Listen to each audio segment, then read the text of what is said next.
It looks like we're going to be in a situation that all comes down to Georgia. Donald Trump backed Herschel Walker, and I'm not even sure Herschel would have run were it not for Trump saying publicly, I think Herschel should run, and then backing him and everything else. We don't know about the Trump announcement for next week. There's been some speculation. We'll figure this stuff out, right? We got to see what Trump is going to do and what he thinks is best. Trump still has a lot of money, a lot of power, a lot of influence in the GOP.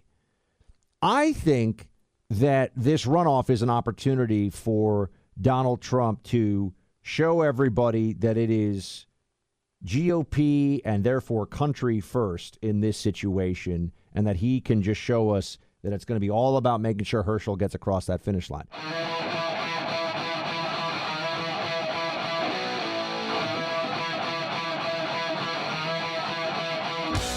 Georgia's very important right now. It is a high probability, based on the latest count, I think it is fair to say, that you're going to see Nevada with a Laxalt victory, and Masters, well, let's just say in Arizona, if Blake Masters wins, I'll be very happy and perhaps a tiny bit surprised.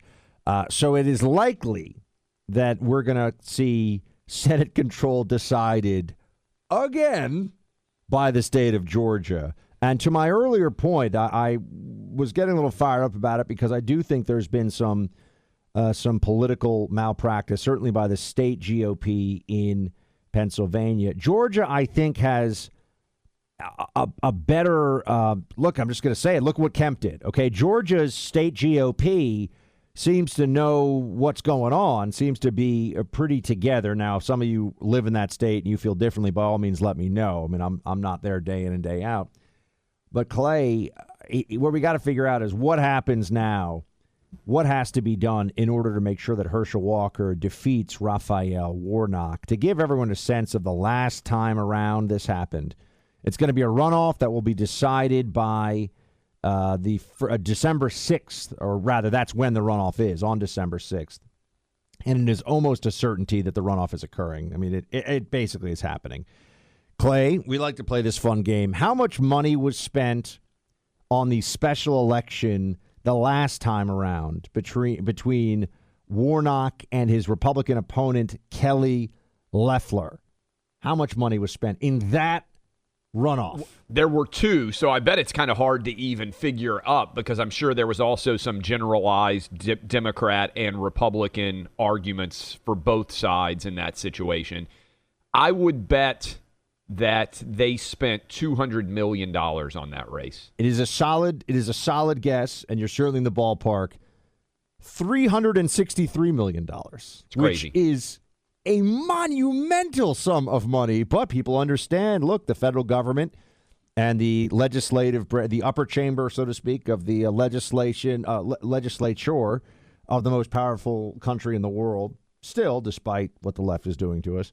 So this is going to be a knockdown, drag-out, super expensive, massive contest.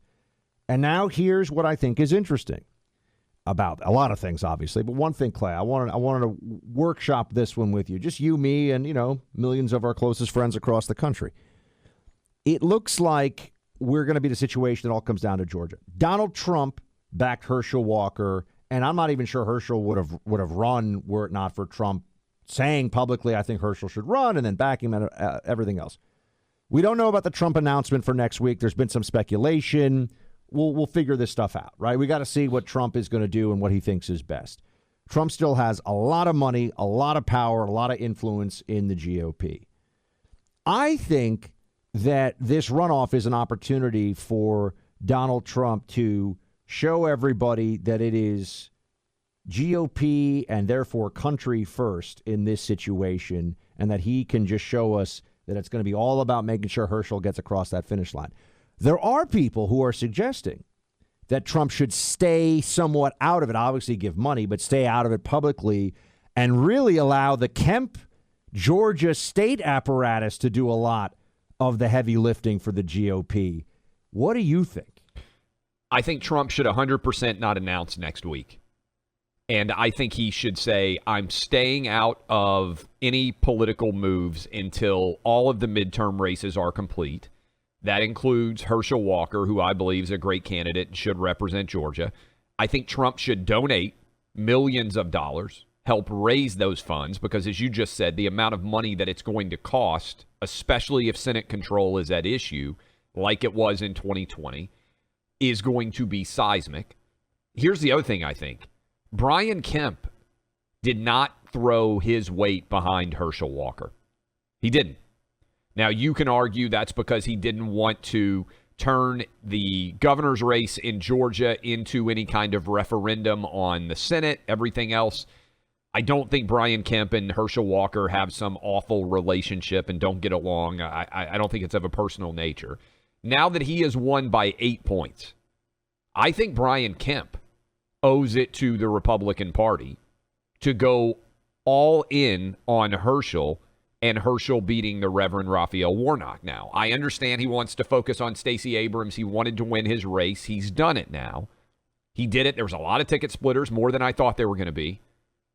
Now he needs to come out and say, I need every single person who voted for me in the Georgia governor's race to come out and vote for Herschel in the 2022 runoff year. And I don't know if he's willing to do that. I think there needs to be some pressure put on Brian Kemp to really get behind Herschel Walker and support him. Again, now that Kemp has already won his reelection comfortably, he's governor for the next 4 years, doesn't he want a Republican to represent the state of Georgia? I just going to put this out there. We should have him. First of all, congrats to him on winning a solid victory. And, no doubt. Unfortunately, he did help reelect Stacey Abrams as the fake governor of Georgia for another fake term. But that said, we should have Kemp on the show. We should talk to him about this. I agree. Because this is going to happen really fast. There's going to be a ton of money. And assuming that the Democrats don't pull off 2 Senate seats here out in the West, which is possible, but hopefully not going to happen, it is all going to come down to this Senate contest. And here is a chance for Georgia, and in some way for Trump and his relationship with, forget about Kemp, with Georgia as a state right now, to mend things and get on the right side of things by delivering a W here. I think that would be the best. And I obviously Trump is very personally fond of Herschel, so I know he wants to help him in every way. This is just a question of what's the best way to do it? Because Clay, just to put it in perspective again, the money spent up to this point, I'm not going to make you guess on this one because this is too specific, but Warnock's campaign has spent $135 million. Walker's campaign, $32 million. This is going to be super tight, razor thin, every vote counts, and they are going to flood the airwaves with all the cash that's going to pour in from New York, California, and every other blue stronghold. Let me also point this out, Buck. How much does the narrative of the midterm election change, not only for Republicans, but for Donald Trump personally, if Laxalt or Blake Masters ends up winning their races in Nevada or Arizona, maybe both, and Herschel does?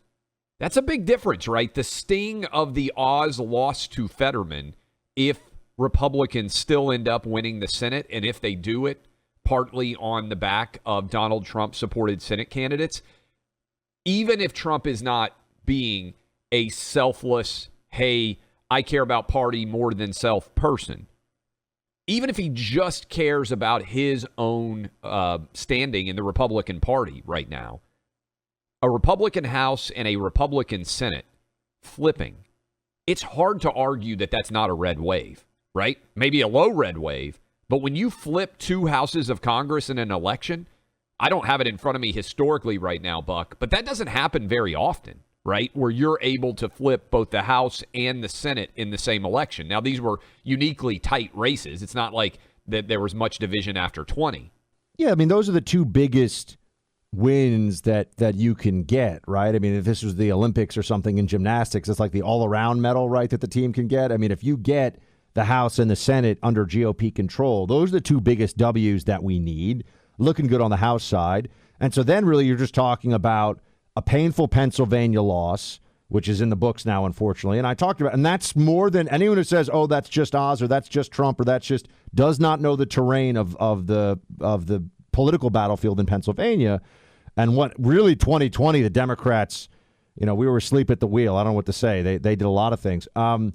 But beyond that, you're looking at governor's races, which really only affect the people in those states, which, stinks for those people. But it's not, the Michigan governor's race doesn't really have nationwide implications. So we can live with that is what I'm saying, right? I mean, it would have been nice to pull off some governor's race upsets. It would have been great to have Lee Zeldin win in New York. But if you flip the House and the Senate, it's certainly, forget about red wave and all the metaphors, Clay. It's a successful election if that happens. Let me also toss this out. We're going to talk with Kari Lake at 2:30, so a little over an hour from now. She has just shared some data, it's called a tease, Buck, that I think is going to be really interesting about what might happen in Arizona. The reason why I want to mention Kari Lake here is Blake Masters. Blake Masters in the national media has been left for dead, right? Nobody's even hardly talking. We are, because we're actually looking at the data and cognizant of what might happen. There are a lot of people out there in the Blake Masters campaign. Kari Lake, I think, is going to be the next governor of Arizona. I mean, she's only down 8,000 votes now or whatever it is. Blake Masters was trailing Kari Lake by around 4 points. Kari Lake is saying she's going to win Arizona comfortably when all these votes are counted. She seems very confident. We're going to talk with her here soon.